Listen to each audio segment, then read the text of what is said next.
ராசா சுதந்திர போராட்ட தியாகி வாவு சிதம்பரம் பிள்ளை குறித்து பேசிய வார்த்தைகள் தற்போது வரை திமுகவிற்கு பெரும் நெருக்கடியை உண்டாக்கியிருக்கும் நிலையில் இனிமேல் சமுதாய தலைவர்கள் குறித்து பேசுவதில் கவனம் தேவை என எச்சரிக்கை விடுத்தார் ஸ்டாலின் என செய்திகள் வெளியாகிக் கொண்டிருக்கும் வேளையில் ராசா எல்லாம் பேசியது ஒரு விஷயமா? இந்தா நான் பேசி ஒட்டுமொத்த திமுகவிற்கும் ஆப்பு வைக்கிறேன் என பிரதமர் மோடி குறித்தும் கூட்டணி கட்சியான காங்கிரஸ் குறித்தும் பேசி முதல்வர் ஸ்டாலினின் தூக்கத்தை கெடுத்திருக்கிறார் RS பாரதி. பிரதமர் மோடி ஆயுள் முழுவதும் சிறையில் இருப்பார் என RS பாரதி பேசிய பேச்சு செந்தில் பாலாஜி தொடங்கி பொன்முடி வரை பெரும் பதற்றத்தை உண்டாக்கியிருக்கிறதா? புதுச்சேரியில் திமுக சார்பில் பொதுக்கூட்டம் நடந்தது. இதில் கட்சியின் அமைப்பு செயலாளர் RS பாரதி கலந்து கொண்டு சிறப்புரையாற்றினார். அதில் அமைச்சர் உதயநிதி பேசியதில் தவறு இல்லை என்றும் சனாதனத்தை பற்றி நாங்கள் கூறியதை திரும்ப பெற மாட்டோம், அது பற்றி பேச வேண்டாம் என காங்கிரசார் கூறுகின்றனர். கூட்டணியில் தான் இருக்கிறோம், காங்கிரஸை காப்பாற்றப் போவது நாம் தான், சனாதனத்தை பேச வேண்டாம் என்று கூறிய கமல்நாத் இன்று பாஜகவுக்கு சென்றிருக்கிறார் என்றார். மேலும் பீச்சில் சோன் பப்படி விற்பதற்கு தான் தமிழக ஆளுநர் லாய்க்கு என்றும் ஈடியை காட்டி ஆளுநர் மிரட்டுகிறார். பாஜக ஆளாத மாநிலங்களில் பணம் படைத்தவர்களை, கள்ள மார்க்கெட்டில் கொள்ளையடித்தவர்களை வருமான வரித்துறை மூலம் பட்டியல் தயாரித்து இன்கம் டாக்ஸ் நோட்டீஸ் வழங்கி ராஜ்பவனில் அழைத்து ஆளுநர் வசூல் செய்கிறார். கட்சிக்கு நிதி கொடுக்காவிட்டால் நாளை ஈடி ரெய்டு என ஆளுநர் ரவி மிரட்டுகிறார் என்றார். மேலும் புதுச்சேரியில் மிரட்டப்பட்டவர்கள் பற்றி மே மாதத்திற்கு பிறகு திமுக அமைப்பாளர் சிவா வெளியிடுவார் என பாரதி தெரிவித்தார். ரவுடி கொலை செய்தவர்களா? எங்கும் தேட வேண்டாம், எல்லாம் பாஜக அலுவலகத்தில் இருக்கிறார்கள் என்றும் தேமுதிக தலைவர் விஜயகாந்த் திமுக கூட்டணியில் இருக்க வேண்டும் என கலைஞர் நினைத்தார். ஆனால் சண்டாளர்கள் நம்மோடு அவரை வரவிடவில்லை. ஓட்டு பிரிந்தது, அதன் விளைவு திமுக தோற்றது. அன்றைய தேர்தல் திமுக ஜெயிச்சிருந்தால் தலைவர் இன்னும் உயிரோடு இருந்திருப்பார். கலைஞர் மட்டுமல்ல, ஜெயலலிதா உயிரோடு இருந்திருப்பார்கள். விஜயகாந்த் இறந்திருக்க மாட்டார் என RS பாரதி தெரிவித்தார். திமுக 1 லட்சம் கோடி ஊழல் செய்ததாக கூறியதற்கு 1.25 வருடம் சிறையில் இருந்தோம்.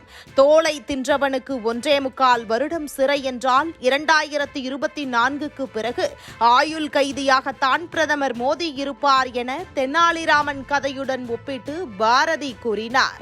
RS பாரதி விஜயகாந்த் குறித்தும் ஜெயலலிதா குறித்தும் பேசியது பெரும் சர்ச்சையை உண்டாக்கியிருக்கும் நிலையில் பிரதமர் மோடியை வாழ்நாள் முழுவதும் சிறை வைப்போம் என RS பாரதி பேசியது திமுகவின் மூத்த தலைவர்கள் மத்தியில் பெரும் அதிருப்தியை உண்டாக்கியிருக்கிறதா? ஏற்கனவே பல அமைச்சர்கள் சிறையில் இருக்கிறார்கள். இருவரின் அமைச்சர் பதவி காலியாகி இருக்கிறது. இந்த சூழலில் பிரதமரை சிறை வைப்பேன் என பேசி பாஜகவை மீண்டும் திமுகவை நோக்கி ருத்ர தாண்டவம் ஆட RS பாரதி வழிகொடுக்கிறார். இதெல்லாம் கட்சிக்கு நல்லதே இல்லை என திமுகவின் உயர்மட்ட தலைவர்கள் புலம்பி வருகிறார்களா? ஆட்சிக்கு தொல்லை கொடுக்கலாம் என்று கவர்னர்கள் செயல்படுகிறார்களே தவிர வேறு என்ன வேலை செய்கிறான்? சட்டசபையில் தீர்மானம் போட்டாங்கன்னா கையெழுத்து போடுன்னு சொல்லி சுப்ரீம் கோர்ட் சொல்லுது. போட மறுக்கிறார். நான் கேட்க பிறகு வரை நரேந்திர மோடியை திமுக கார வீட்டெல்லாம் ரைடு பண்ணுறல்ல, எதிர்கட்சி தலைவர் வீடெல்லாம் ரைடு பண்ணுறல்ல. 2016ஆம் ஆண்டு தேர்தலில் உங்களுக்கெல்லாம் நினைவு இருக்கும் என்று கருதுகிறேன். தமிழ்நாட்டில் திருப்பூருக்கு பக்கத்தில் நடு ரோட்டில் 570 கோடி ரூபாய், 1 ரூபாய் 2 ரூபாய் இல்லை, 570 கோடி ரூபாய் தேர்தல் நேரத்தில் கண்டெய்னர் லாரியில் பிடிக்கிறான். பிடிச்சும் லோக்கல் போலீஸ் கிடையாது, தேர்தல் ஆணையத்திலிருந்து அனுப்பப்பட்ட ஸ்குவாடு, எலெக்ஷன் ஸ்குவாடு, அது பிடிக்கிறார்கள். அந்த பணத்தை பிடித்து கண்டெய்னர் லாரியோடு எலெக்ஷன் கமிஷனத்தில் ஒப்படைக்கிறார்கள். தேர்தல் முடிந்தது. அந்த தேர்தலில் திராவிட முன்னேற்ற கழகம் ஒரு மகத்தான வெற்றியை பெற்றது. ஆனால் ஆட்சி பிடிக்க முடியவில்லை.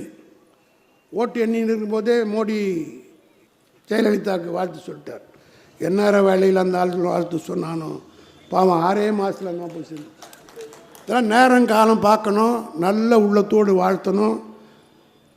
உண்மையாக வாழ்த்தணும், நேர்மையாக வாழ்த்தணும். ஓட்டு எண்ணிட்டு இருக்கிற போதே பல இடங்களிலே திமுகவுக்கும் அதிமுகவுக்கும் நெருக்கலாக போயிட்டுருக்கு லீடிங். ஆனால் இந்த சீஃப் மினிஸ்டருக்கு வாழ்த்து சொல்கிறான் ஜெயலலிதாவுக்கு.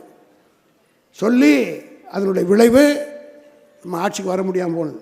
இந்த நேரத்தில் நான் தெளிவுபடுத்த விரும்புகிறேன், அந்த தேர்தலில் மட்டும் கொஞ்சம் முறையாக தேர்தல் நடந்திருந்தால் மட்டுமல்ல, கூட்டணியிலே யாரும் தப்பாக நினைக்காதீங்க, விஜயகாந்த் அவர்களை திராவிட முன்னேற்றக் கழகத்தின் சார்பிலே நம்முடைய தலைவர் நம்முடைய கூட்டணியில் இருக்க வேண்டும் என்று அவர் விரும்பினார், பெரிதும் விரும்பினார். காரணம் என்னவென்று கேட்டால்,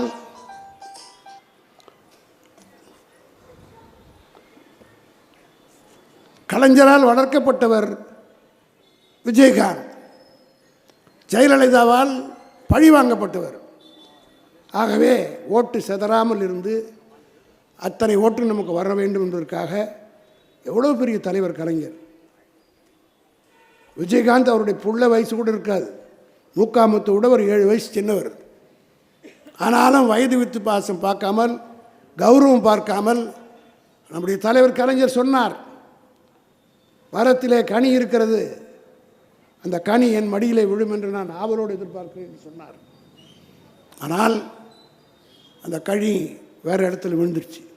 அதற்கு விஜயகாந்த் பொறுப்பே அல்ல, கூட இருந்தவர்கள் கெடுத்தார்கள், சண்டாளர்கள் கெடுத்தார்கள், நயவஞ்சகர்கள் கெடுத்தார்கள்.